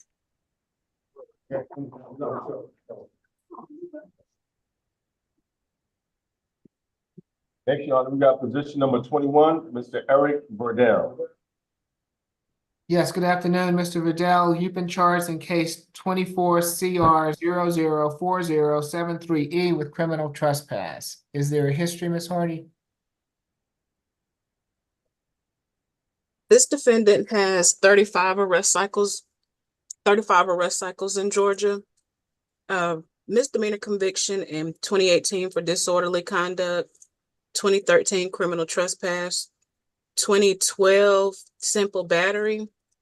Their last arrest was May the 18th, 2024, out of Atlanta for criminal trespass. That case was bound over to state court.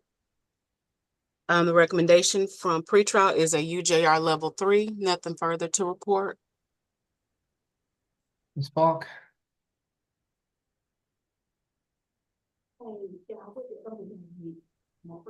This incident happened on June 21st, 2024 at around 6:48 p.m. Officers were patrolling that area when they observed the defendant sitting on a trash can outside of 2067 Delow Drive in East Point. They made contact with the defendant. This was at the Texaco gas station. He stated he was taking out the trash and took a seat to take a break.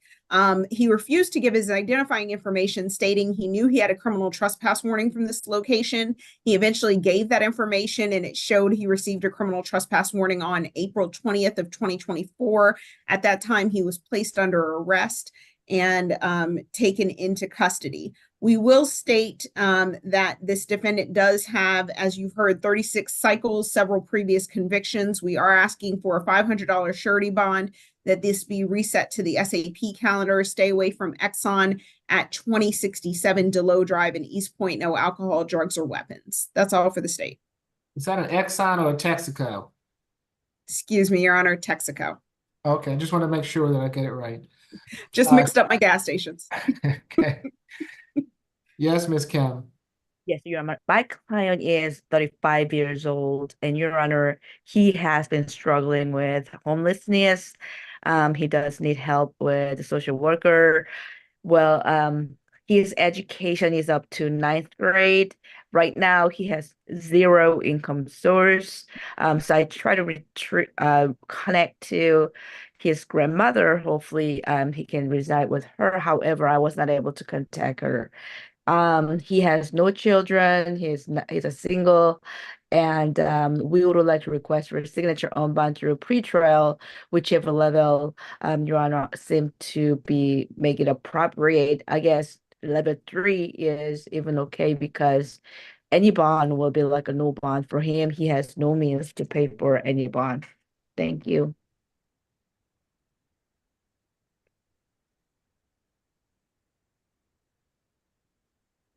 I would like for him to have a social worker visit Ms. Kim to assist with housing. I don't want to set him up for failure. Even though I know he has another criminal trespass that's pending. Did he have a bond on that other criminal trespass, Ms. Falk? Do you know? Your Honor, it looks like that case was a bind over on, let's see. So I'm looking at the MAGC number. It was bound over May 18th of 2024. So it did not receive a bond from us. Okay, thank you. Mr. Verdell, I'm going to let you out, but you can't go back to that Texaco on Delow. If they find you there again and they arrest you, I'm not gonna let you out the next time on a signature bond. But it'll be a $2,000 signature bond through the jail. I want you to have a social worker visit to help you with maybe assist you with housing, no drugs, alcohol, weapons while out on bond, and don't go back to the Texaco on Delow, okay? All right, don't go back there, otherwise they're going to arrest you again, Mr. Verdell.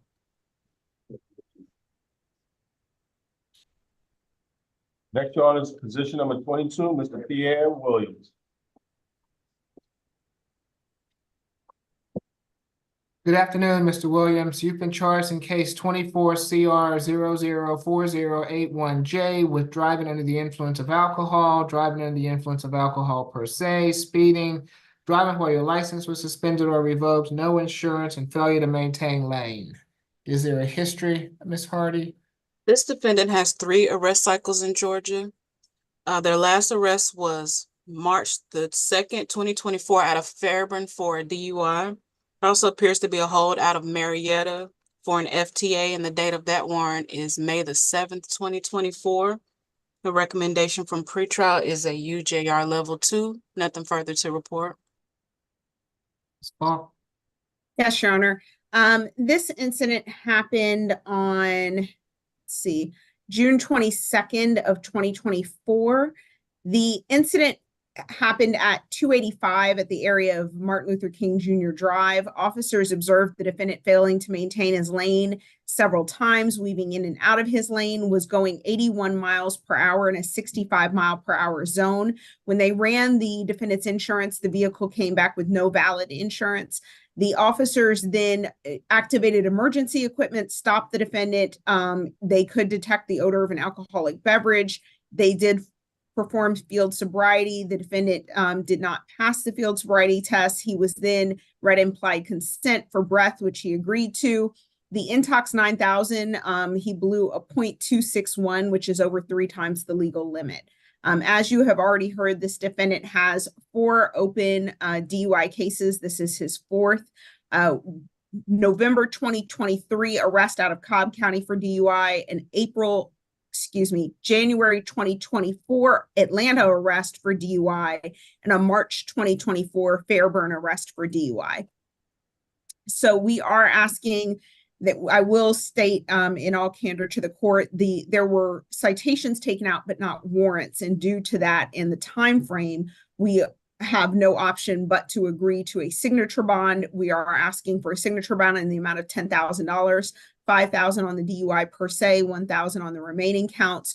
Through pretrial services, we are asking that be set at level 3, given the circumstances. No driving whatsoever. He does not have insurance, so he should not be driving at this point without a valid insurance, and no alcohol, drugs, or weapons. We're also going to ask that he attend 2 times per month AA. And again, that is due to our serious concerns for this defendant, his health and well-being, as well as the safety of individuals on the roadway, being that this is his 4th DUI arrest within a period of 7 months. That's all for the state. Okay. Ms. Kim? We have no objection to a signature on bond, Your Honor, because it has been more than 48 hours without any warrant. Yeah, his mother is actually online as well. He is willing to go to AA class, and I guess he will be released to Cobb County, Your Honor. Thank you.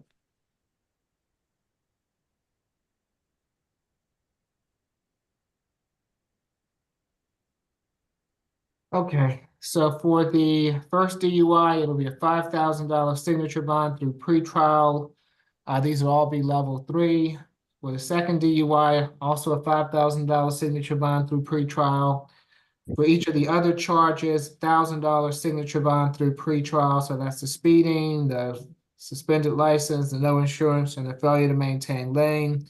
Makes for a total of a $14,000 signature bond through pretrial level 3. No driving without a valid license. Attend AA 2 times. Is that 2 times a month, Ms. Falk? I believe I did say 2 times a month, Your Honor. Yes. Okay. But if Your Honor wants to make it 2 times a week, I have no objection. All right, that 2 times a month doesn't seem to be sufficient for me. I'm going to make it once a week, so at least 4 times a month. No drugs, alcohol, or weapons while out on bond. Okay, Mr. Williams. Good luck to you, sir.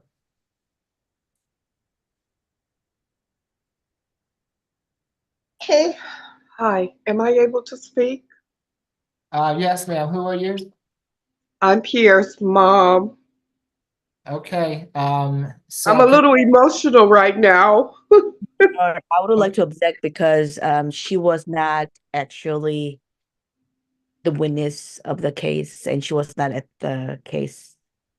Okay, Ms. Williams, I'm happy to hear from you. I've given your, I understand this, the situation. I've had to give your son a signature bond, and I take it that you heard my requirements. Is there anything else that you wish to speak to the court about? So, I mean, I want to get a clear understanding. So he'll be released, but he has to pay the bond, do the classes. He doesn't, it's a signature bond, so he's not going to have to come up with any money. But he is gonna go in through pretrial, and he's gonna have to report to pretrial, and he's gonna have to go to AA at least once a week. Okay, so he'll be going home. Yes, ma'am. Oh, Thank no, you. does I believe he has a hold, unless he has a hold. I believe he has a hold out of another. Does he have a hold, Miss Kim? He does, Your Honor, out of Cobb Okay. County. Right, so he'll be Okay. transferred to Cobb County from the Fulton County Jail. Thank you. Just give him my love. Okay, thank you for being here, Miss Williams. Bye. Bye-bye. Who do we have next? This is gonna be position number 24, Mr. Enzo Woods. Okay. Good afternoon, Mr. Woods. You've been charged in case 24 CR 004072F with criminal trespass. Is your history? Yes, Your Honor, this defendant has 70 arrest cycles in Georgia, felony conviction in 2014 for aggravated assault, 2010 possession of cocaine, 2009 aggravated assault, possession of a firearm during the commission of a felony by a convicted felon. Their last arrest was August 28, 2022 out of Atlanta for driving while a license suspended or revoked. And the recommendation from pretrial is a UJR level 3. Nothing further to report. Thank you. Ms. Falk? Yes, Your Honor, this incident happened June 23rd, 2024 at 714 Emily Place in Atlanta. The officers arrived to that location. They observed the defendant in the yard attempting to put a red bag containing clothes over a fence. They spoke to the defendant, asked him what was going on. He first claimed he was paid to cut grass at that location. They then asked him to confirm his story. He then claimed that he had borrowed a lawnmower, but that lawnmower was no longer at the location. At that point, the officers detained him to kind of try to find out more of what was going on. They did speak with two individuals, Miss Karina Stiven and Eric Loaza, who were hired to clean the property at 714 Emily Place. Miss Stiven advised that they came to the home, noticed the defendant inside, decided to call the homeowner, Mr. Nakul Jory. Ms. Stiven advised that the defendant told her he was just going to get his things and leave, and he took some of the items from the home to the house next door, and then came back, said he had to grab a few more items, grabbed a red bag containing clothing, which point the police then arrived. Mr. Nakul Jory, who's the homeowner, was questioned. He stated he never permitted anyone to be inside the house. He also pointed out two broken windows, which he stated were not broken 4 weeks ago, and that a stove was also missing from the location. The defendant inevitably admitted that he had been staying in the house for about 4 days with his girlfriend because he was homeless, and initially stated he had been staying at the adjacent house, but had gone on that porch at 714 Emily Place to charge his phone. And then when he noticed that the house was vacant, he went in and started staying inside.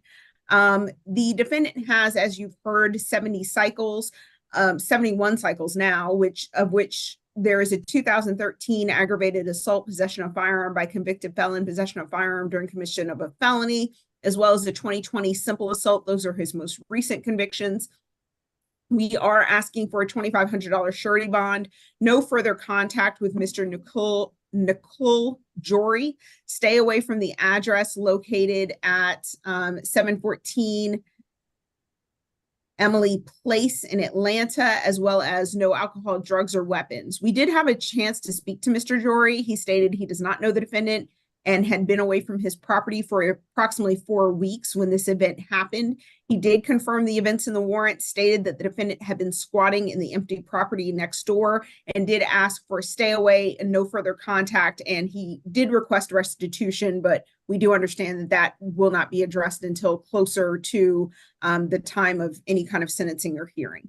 So for that reason, we would like to sound for Mr. Jory, and that's all for the state. Jill, I just want to say, she was talking about 2013 aggravated assault. I was shot. Hold on, Mr. Woods. You have a right to remain silent. Anything you say can be used against you. Let Ms. Kim speak for you, okay? Okay. All right, so if Mr. Najuri is on the line and wishes to address the court, now is your opportunity. Yes, Ms. Kim. Yes, Mr. Woods is 47 years old, and Your Honor, he denies the allegation. He says that he went to cut grass.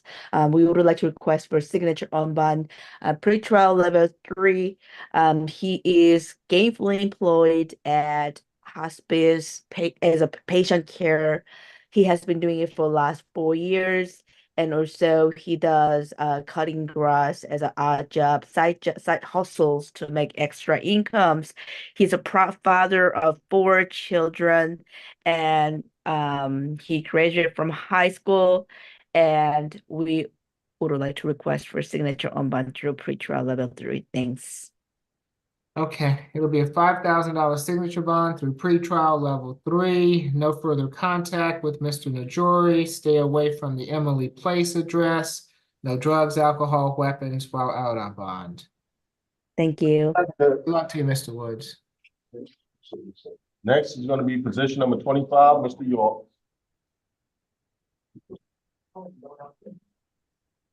Good afternoon, Mr. York. You've been charged in case 24 CR 004071G with battery family violence. Is there a history, Sorry? This defendant has a total of 8 arrest cycles with arrests out of New Jersey and South Carolina. A misdemeanor conviction in 2015 for uninsured motor vehicle violation, giving false info to law enforcement. 2013 criminal domestic violence. Their last arrest was May the 29th, 2015 out of Aiken, South Carolina for the false information to law enforcement and uninsured motor vehicle violation. The recommendation from pretrial is a UJR level 1. Nothing further to report. Thank you. Ms. Falk? Yes, Your Honor. This happened June 22nd, 2024. Officers were dispatched to 4230 Wendell Drive. They spoke with Miss Baldwin, Kenyetta Baldwin, who stated that they were in a dispute over a cell phone. She did not want to give the cell phone to the defendant. He kept trying to grab it out of her hands. In the process of that, according to Miss Baldwin, the defendant struck her in the face with his hand, did not leave marks initially, but then tried to grab her hair, missed, scratched the right side of her neck, leaving an open wound that was bleeding that was observed by the officers. They have been together and in a relationship for 5 months and have been living together at the 4230 Wendell Drive, room 57 address.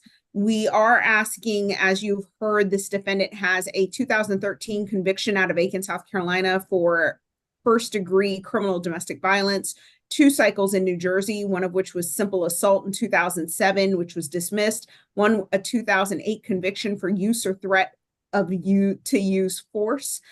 Due to the fact that he has convictions, does have a conviction for domestic violence, as well as the fact that he is a multi-state offender, we are asking for a $4,000 surety bond, stay away from the location, no further contact with Ms. Kenyetta Baldwin, FBIP, no alcohol, drugs, or weapons, and no firearms. We would like to sound for Ms. Kenyetta Baldwin at this time. That is KENYATTA. That's all for the state. Ms. Baldwin is on the line and wishes to address the court. Now is your opportunity. Ms. Kim? Yes, Your Honor. My client, Mr. York, is 37 years old, and Your Honor, they have been living together, and I believe they're renting a hotel under his name, and he's the one who's been paying for. His girlfriend is not currently working, so she's the one, I mean, he's the one who's been basically paying for all the expenses, and she can move to her house, her mother's house, since her mother is located at Atlanta, Georgia. Your Honor, he came to Georgia about December 2023. He is gainfully employed here in Georgia. He works as a cook at Sports Bar at Piedmont Road. He's been doing that for about 4 months, and he plans to stay here. We would like to request for signature on bond through pretrial level 1. And Your Honor, he does have 12th grade high school diploma as well. Thank you. Okay, it'll be a $3,000 signature bond through pretrial level 2, 1-day anger awareness, no further contact with Ms. Baldwin. Stay away from the Wendell Drive address. He can go back to that address on one occasion with law enforcement to retrieve any belongings, or to see if Miss Baldwin is not staying at that location, then he can stay there.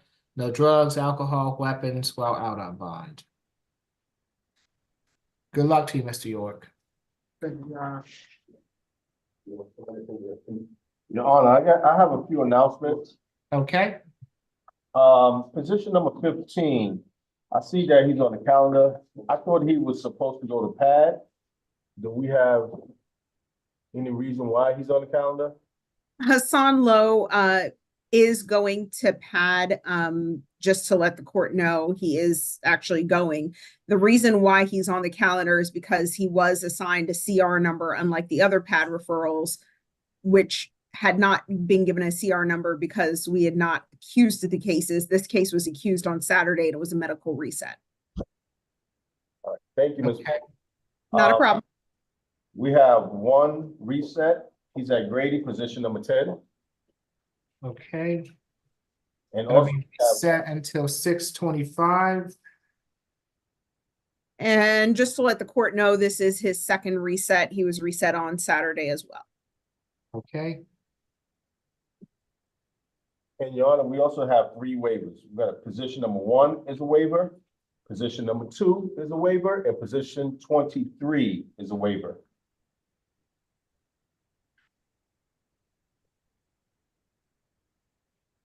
Sergeant Norris, I'm sorry, I missed the last waiver. Two is not a waiver. We've already done 2. Yeah, we've Right. already done 2. I didn't say position 2, I said 1. Oh, did I say 2? I'm sorry. Position 1, position 9, and position 23. My apologies. Okay. Okay. 1, 9, and 20. So let's go ahead and start with position 1. It's Jericho Ashley, charged in case 24 CR 004074A with battery. Is there a history, Ms. Hardy? This defendant has 15 arrest cycles in Georgia, felony conviction in 2013 for aggravated assault, aggravated battery, burglary, and crossing guard line with prohibited items. 2023 felony conviction for interference with emergency medical professionals by use of threats of violence and terroristic threats and acts. There's a 2013 simple battery misdemeanor conviction. The last arrest, May 10th, 2024, out of Fulton for criminal trespass. That was bound over to state court. There's an open the open case number is 23 MAGC 06425. And that's criminal trespass and terroristic threats and acts. The recommendation from pretrial is a UJR level 3. Nothing further to report. Okay, Ms. Desiano? Your Honor, this incident took place on June 24th, 24 at approximately 1 a.m. Officers responded to Emory University Hospital Midtown's ER department. Upon arrival, they made contact with the victim, Stanley Garwu. He says that he was in the ER and Mr. Ashley came up and just started punching him. And the victim did have injuries to his forehead. We have not been in touch with him today, given the defendant's fairly significant violent history. The state's requesting a $2,500 surety bond, no further contact with Stanley Garwu, a stay away from the Emory Hospital unless seeking medical treatment, 2 days of anger awareness, and no weapons, drugs, or alcohol out on bond. And if we could sound for Mr. Stanley Garwu. Mr. Garwu is on the line and wishes to address the court. Now is your opportunity. Mr. Ty? Yes, Your Honor, my client is 32 years old. He is homeless and has been for some time. He has lived in Georgia all his life. He does suffer from MH issues and went to the hospital to get help. He says, I have requested a social worker to visit him. He does have family here. He has an address that he uses to check mail. And I did hear something from 2013, 11 years ago, that was violent, but other than that, I mean, the recent history is a 2023 interference with EMT, criminal trespass, and there's an open case. I don't know if that case is accused. I didn't see that case number, but I would ask, he is recommended for a signature bond through pretrial services. I would ask for a signature bond through pretrial services, hopefully not at level 3. I would ask level 1 since he is homeless. He does not have a phone. He'd have to come here in person to do that. And he does deny the allegations as stated in the warrant, but of course, this just happened. And he was going to the hospital for help, which obviously he did not get because he was arrested. Nothing further. Is the open case a felony, Ms. Desiano? You're on mute. Oh, sorry. No, Judge, it's criminal trespass. And to be clear, his violent history does stem all the way back from 2011. He has a 2023 terroristic threats conviction, 2023 interfering with emergency medical professional, a 2013 simple battery, 2013 aggravated assault, aggravated battery. He's got a separate 2023 arrest for terroristic threats. He has a 2022 arrest for simple battery against a law enforcement officer and a 2011 arrest for aggravated assault. And Judge, those last 3 arrests I just told you about, I can't see the disposition for on GCIC, so they could very well be convictions. Would you please put the open case number Yes. chat, Ms. Strong? I don't want Mr. Ty, I don't want to just place him back out on the street. I would rather see him back at SAP on 7-9 to see if we can get him some social worker visit or see what other assistance he may need in that regard. So if we can place both those cases on the SAP calendar for the 9th of July. As far as this goes, it'll be $1,000 good bond. No further contact with Mr. Garwu. Stay away from Emory Hospital unless he's seeking medical treatment. No drugs, alcohol, weapons while out on bond. I'll reconsider that at the SAP calendar if we can get him some services. Okay, Mr. Todd. Okay. And Your Honor, this case is not accused yet, so I'll accuse it, and I will email the case number to who needs it? Ms. Strong. Okay, I'll email it to her. Thank you, Mr. Desiano. Mm-hmm. Okay, let's see. The next is position number 9, Leroy Evans, charged in case 24 CR 004088F with theft by receiving stolen property and attempting to misrepresent a tag. Is there a history, Ms. Hardy? This defendant has 13 arrest cycles in Georgia. Felony conviction in 1996 for violation of Georgia Controlled Substance Act. They received first offender, and that was sealed in 2017. There's a 2005 possession of cocaine felony conviction. Their last arrest was February 6, 2023 out of Fulton for an FTA. And the recommendation from pretrial is a UJR level 3. Nothing further to report. Okay. See who's presenting for the state on this one? Can Your Honor let me know the name of the case again? Position number 9, Leroy Evans. Lori Evans is going to be Miss Miracle Williams' case. Okay. I'm Yes, sorry. Ms. Williams. Your Honor, this is a June 21st, 2024 incident date where Officer Adams and Officer Griffey responded to 1411 Venetian Drive after they were notified of a stolen Georgia tag number RTB 8080. It was actually affixed to the back of a Ford F-150, but belonged to a 2001 GMC Yukon, the property of a Demetrius Jackson, who reported his tag stolen to the DeKalb County Police. Upon detaining the accused and his passenger, the defendant did agree to speak and advised he received the tag from his nephew, Mr. Quentin Jackson, who works on cars in DeKalb, who gave him the tag in order to conceal the identity of his 2015 Ford F-150 because his truck had no insurance and expired registration. The state recommends a $1,500 surety bond on the theft by receiving stolen property, and a $1,000 surety bond on the attempt to misrepresent tag with no drugs, alcohol, or weapons. Mr. Ty? Yes, Your Honor, my client is 65 years old. He has lived in Georgia all his life. He is a 100% disabled Army veteran. I see on the booking sheet that he was arrested on the 21st at 8:30 a.m. I'm trying to see on the warrant what was the time. I'm not sure, but I'm gonna say it's a Riverside issue. The time of arrest was the same time as the incident, 6:21 at 8:30 a.m. It's been more than 72 hours, so I would ask for a signature bond, and that can be through pretrial services. He is 65 years old. He is a 100% disabled veteran. So I would ask that the pretrial services signature bond be at level 1. He does deny the allegations as stated in the warrant, and nothing further, Your Honor. Okay, for each count, it's going to be $1,000 signature bond through the jail, makes for a total of a $2,000 signature bond through the jail. No drugs, alcohol, or weapons while out on bond.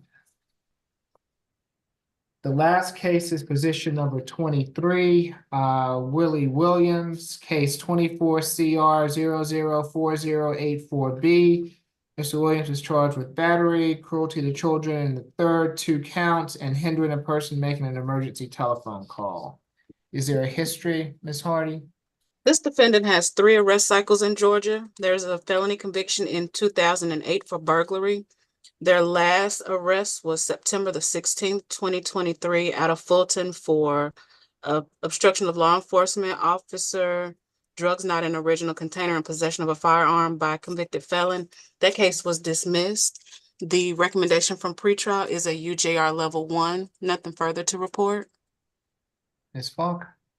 Yes, Your Honor. This incident happened back in December 19th of 2023 at 235 Waterfall Street in Southwest. The officer spoke with Miss Angela Williams, who greeted the officers at the door. She advised that there was an altercation between her son's girlfriend and some other individuals. They then made contact with Miss Tatiana Strong, who's the victim in this case. She stated that the defendant and his brother, called T-Man, physically assaulted her. The 3 then fled in a white Dodge Durango. She also stated her 2 children, KS and IS, were present when the assault took place. She advised that the defendant tried to take her cell phone, preventing her from calling first responders, and she sustained injuries to her left eye, lacerations on both arms, and 2 braids had been forcibly pulled from her scalp. The officers were able to capture photos on their body-worn camera, and the defendant was eventually arrested in the last, I believe it was yesterday, and charged with these offenses. As you have heard, the defendant does have a history, including 8 cycles, as well as offenses for, I believe, a 2008 burglary conviction, a 2012 probation violation, and a 2023 possession of a firearm by a convicted felon. We are asking for a $4,500 surety bond, $3,000 on the battery, $1,000 on each of the $500 on each of the cruelty to children in the 3rd degree, and $500 on the hindering. We did have an opportunity to speak with Miss Tatiana Strong. She did state that she and the defendant had been together for over 10 years, and they all reside at Waterfall Street. She did claim that she is not afraid of the defendant, and that he has never hit her, although that is contradicted by her statements at the time in December of 2023. We would like to sound for Miss Tatiana Strong, and that is all for the state.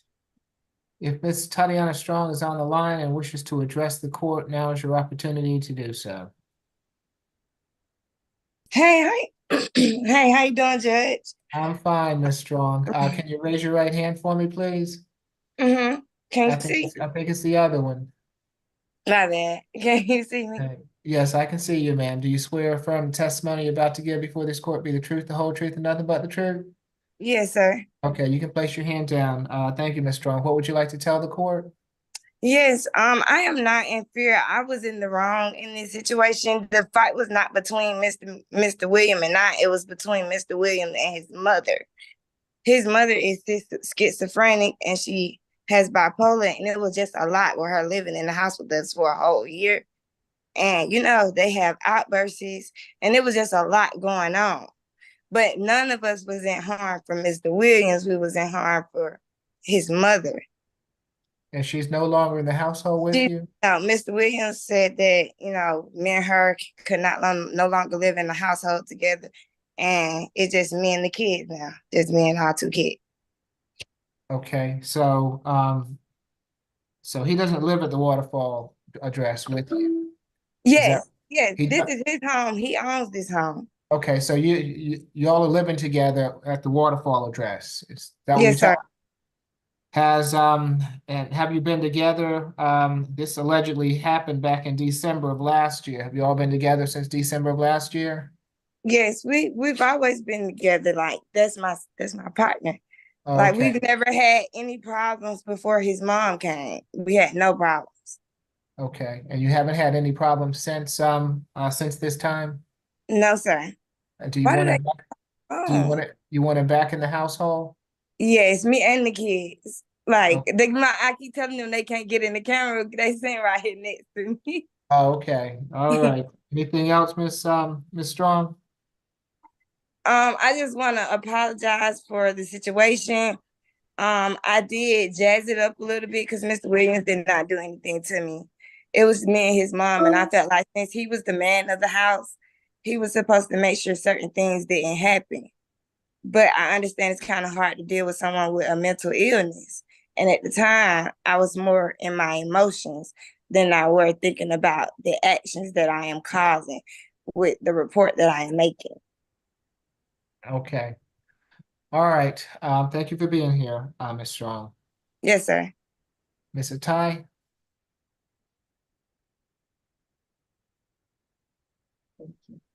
Yes, Your Honor, my client is 34 years old. Ms. Fox said there were 8 cycles. I heard 3 cycles, and the most recent in 2023, at pretrial said those charges were dismissed. So his history is 16 years ago, and I mean, it's remote. And he is recommended for a signature bond through pretrial at level 1. He is the stepfather in a way to minor children with the complaining witness. Your Honor, my client is paraplegic, and he did state that he may have been, covering for his mother who suffers from mental health issues, as the complaining witness has stated. They've been together for 10 years. They've been together since this incident for the last 6 months with never any violence. I would like to ask, my client is disabled. He's paraplegic in a wheelchair. So I would like to ask for a signature bond through the jail. And of course, no violent contact with the complaining witness. And I don't know if the state asked for a stay away, but I would object to that. Okay, for the battery, it'll be a $2,000 signature bond through pretrial level 1. For each of the cruelties, a $500 signature bond through pretrial level 1. Hindering person making an emergency telephone call, $500 signature bond through pretrial level 1. Makes for a total of a $3,500 signature bond through pretrial level 1. No further violent contact with Ms. Strong. No drugs, alcohol, weapons while out on bond. Okay, with that, I believe that completes the 2 o'clock calendar. Did we get everyone? Sir. Okay, so Ms. Strong, whenever you're ready for us. The courtroom to be excused, Your Honor? Yes, I'll see you next time. Thank you, Norris. I appreciate it as always, Thank you, Your Honor. Position number 1 is a $1,000 good bond reset SAP. Position number 2 is a $1,500 good bond reset SAP. Position number 3 was a $5,000 signature bond through pretrial, level 1. Position number 4 was a $4,000 good bond, reset SAP. Position number 5 was a $5,000 signature bond through the jail. Position number 6 was a $4,000 good bond, reset SAP. 7 was a $5,000 signature bond through pretrial, level 1 with the parental cosigner. Position number 8 was a $3,000 signature bond through pretrial, level 1. 9 was a $2,000 signature bond to the jail. Position number 10 was reset medical for tomorrow. Position number 11 was a $1,000 signature bond to the jail. 12 was a $3,000 signature bond through pretrial, level 1. 13 was a $4,500 good bond, reset SAP. 14, $2,000 signature bond through the jail. Position number 15 was a UJR. The defendant will be going to the PAD program. Position number 16 was a $1,500 good bond, reset for MMC on Thursday at 9 a.m. Position number 17 was a $12,000 signature bond through pretrial level. I missed the level. Level 1. With the parental cosigner. Thank you. Position number 18 was a $3,500 good bond, reset SAP. 19, $3,000 signature bond through pretrial, level 1. 20, $3,000 signature bond through pretrial, level 1. 21, $2,000 signature bond through the jail. 22 was a $14,000 signature bond through pretrial, level 3. 23 was a $3,500 signature bond through pretrial, level 1. 24 was a $5,000 signature bond through pretrial, level 3. 25 was a $3,000 signature bond through pretrial, level 2. And on the add-on was a $5,000 signature bond through pretrial, level 2. Questions or concerns? If not, Yes, you'll- what is the reset date? I'm sorry, I didn't get that. July 9th. Thank you. You're welcome. Anything else? Yeah. Okay, if not, thank you all. Have a good rest of your evening. I'll see you next time. Have a good day, Your Honor. Thank you. Thank you, Judge. Thank you, Your Honor.